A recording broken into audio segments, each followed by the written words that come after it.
So, yesterday, or the day before, I was watching a video by Brett Cooper, wherein Will Ferrell was kind of going on a little bit of a feminist kick. And among other things, he had said something to the effect that, isn't it about time we just let women rule the world? And he got a round of applause, as they do. So, I'm pretty sure this is an extreme argument, but it kind of ticks me off that there are people who believe there's some sort of shining utopian society awaiting those who are just brave enough to let women lead. So I'm going to try to refute this a little bit.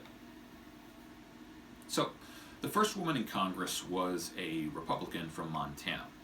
And I think historically the feminist movement has been mostly Democratic, so there might be a reason they don't really talk about this woman. At least I had never heard her name before. But that's not actually who I want to talk about. That's not the point of interest I want to bring out. The other woman, the first woman to serve in the Senate, that's kind of a different story. She actually was a Democrat.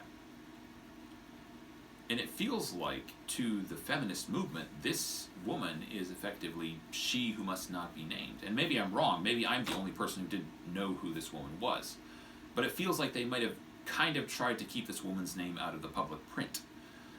Her name was Rebecca Latimer Felton. She served for a day. She was appointed to the post because the previous incumbent, I think, had died. And they wanted someone to be there, but they also didn't want someone who'd be a competitor in the next election, and they also wanted to ingratiate themselves to the new female voters. The reason the feminist movement tries not to mention her, I think, is because she was a slave owner, right? She was, I believe, actually the last slave owner to serve in the Senate, but don't quote me on that. You want to check that. All of this to say that it feels like if one were to listen to the feminist movement, one would get the idea that women are magical little pixies who can do no wrong and who love everyone, right? I don't think this is the case. If you've ever had a chance to listen to women talk about each other, you might want to try it. Stay a while and listen. They have an ample amount of venom. They have an ample amount of malice for their fellow women.